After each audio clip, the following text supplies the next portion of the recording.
भारत मां उस समय अंग्रेजों की जंजीरों में जकड़ी हुई थी। गरीबों पर अत्याचार, किसानों से अन्याय, हर तरफ दर्द ही दर्द था।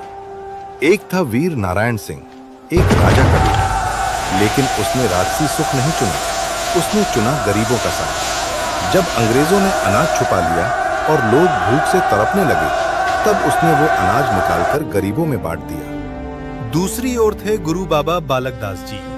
एक संत परिवार में जन्मे और गुरु घासीदास जी के आदर्शों पर चलने वाले। सत्य, अहिंसा और समानता उनका मार्ग था। लेकिन जब अत्याचार हद से बढ़ गया, जब निर्दोषों पर जुल्म होने लगा, तब संत का हृदय भी जल उठा और उसी क्षण गुरु बाबा बालक दास जी ने तलवार। एक तरफ राजा का बेटा, गरीबों का रक्षक, दूसरी तरफ संत, जो सत्य का मार्ग दिखाने वाला। दोनों का लक्ष्य एक था, अंग्रेजों के अत्याचार को खत्म करना।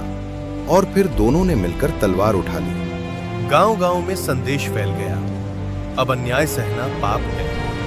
सतनामी समाज, किसान, मजदूर सब एकजुट हो गए। तलवारें टकराईं, गोलियां चली। अंग्रेजों की सेना भारी थी। दोनों वीरों को पकड़ लिया गया, लेकिन उनके चेहरे पर डर नहीं था। उनकी आंखों में सिर्फ एक ही बात थी, सत्य की जीत होगी। आज भी उनकी गाथा हमें सिखाती है, एक राजा का बेटा भी जनता के लिए सब कुछ छोड़ सकता है।